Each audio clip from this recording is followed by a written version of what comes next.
আসসালামু আলাইকুম। আপনাদের সবাইকে শুভেচ্ছা জানাচ্ছি। আমি তানভীর হাসান।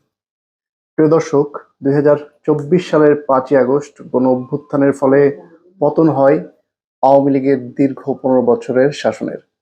এরপর থেকে দলটি বাংলাদেশের রাজনীতিতে কার্যত অনুপস্থিত হয়ে পড়ে। এরই মধ্যে ২০২৫ সালে আওয়ামী লীগের কার্যক্রমের উপরে নিষেধাজ্ঞা জারি করে অন্তর্বর্তীকালীন সরকার। দলটির শীর্ষস্থানীয় নেতাদের অনেকেই বর্তমানে জেলে রয়েছেন।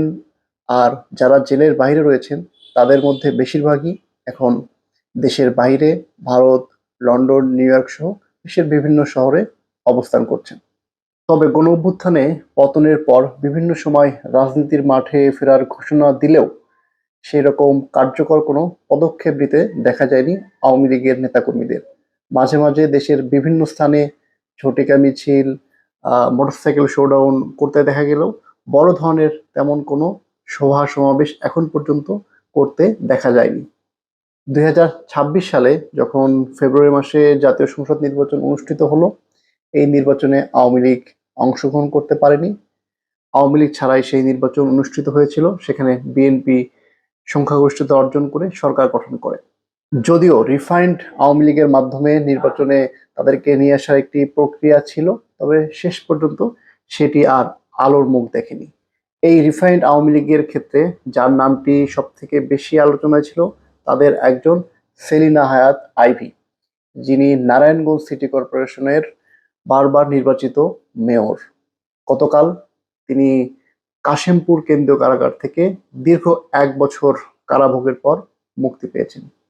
সংবাদ মাধ্যম প্রথম আলো বলছে, ১ বছরের বেশি সময় কারাভোগের পর জামিনে মুক্তি পেয়েছেন নারায়ণগঞ্জ সিটি কর্পোরেশনের সাবেক মেয়র সেলিনা হায়াৎ আইভী।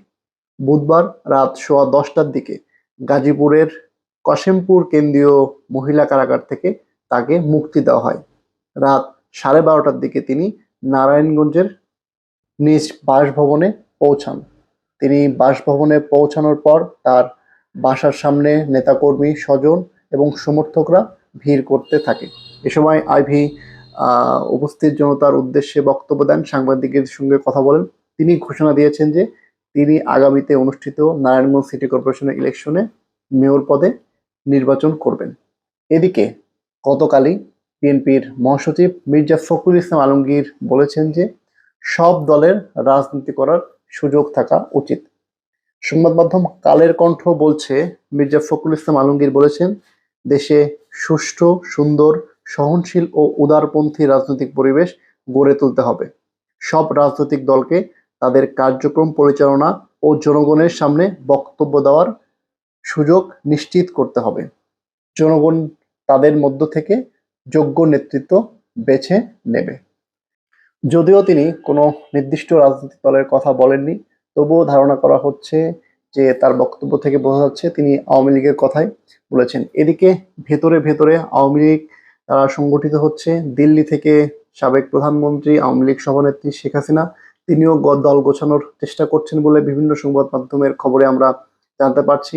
তিনি জেলা, উপজেলা, ইউনিয়ন, এমনকি ওয়ার্ড পর্যায়ের আওয়ামী লীগের নেতাদের সঙ্গে কথা বলছেন এবং তাদের মনোবল চাঙ্গা করার চেষ্টা করছেন। এবং তিনি ঘোষণাও দিয়েছেন যে তিনি দেশে ফিরে আসতে চান। দেশে ফিরে এসে তার বিরুদ্ধে যে মামলাগুলো রয়েছে সেই মামলাগুলো মোকাবেলা করতে চান। গতকাল বাংলাদেশের একটি সংবাদ মাধ্যম টাইমস অফ বাংলাদেশ, তারা একটি সংবাদ প্রকাশ করেছে। সেখানে তারা উল্লেখ করেছে যে শেখ হাসিনা শেখ রেহেনার ঘনিষ্ঠ যারা রয়েছে আওয়ামী লীগে তাদেরকে দূরে ঠেলে দিচ্ছে এবং নিজের বলয়ের লোকজন দিয়ে আওয়ামী লীগকে পুনর্গঠনের চেষ্টা করছেন। এবং আওয়ামী লীগের যে বর্তমান সাধারণ সম্পাদক রয়েছে, যার বিরুদ্ধে অনেক বিতর্ক রয়েছে, সেই অবায়দুল কাদের, তাকেও দূরে ঠেলে দেওয়া হয়েছে।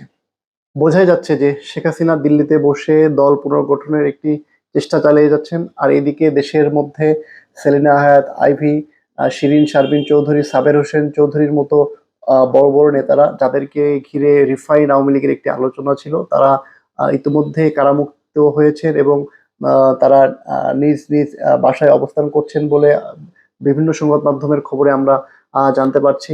এছাড়াও যারা এই মুহূর্তে কারাগারে রয়েছেন তাদের অনেকেরই মামলার জামিন হয়েছে। গতকালকেও দীপুমনি, আওয়ামী লীগের সাবেক শিক্ষামন্ত্রী, তারও জামিন হয়েছে কয়েকটি মামলায় আর হয়তো বা 2-1টি মামলা রয়েছে, সেগুলো জামিন হয়ে গেলে হয়তো তিনিও মুক্তি পেতে পারেন।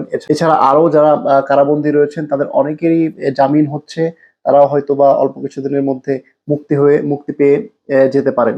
তো সবকিছু মিলিয়ে মনে হচ্ছে আওয়ামী লীগ হয়তো অল্প কিছুদিনের মধ্যেই বাংলাদেশের রাজনৈতিক মাঠে আবার ফিরে আসতে পারে, সেটি রিফাইন্ড আওয়ামী লীগে হোক কিংবা অন্য কোনো মাধ্যমে হোক। দর্শক, আপনাদের কি মনে হয়, আওয়ামী লীগ কি খুব শীঘ্রই বাংলাদেশের রাজনৈতিক মাঠে ফিরে আসতে পারবে? আপনাদের গুরুত্বপূর্ণ মতামত আমাদের কমেন্ট সেকশনে জানান। ধন্যবাদ।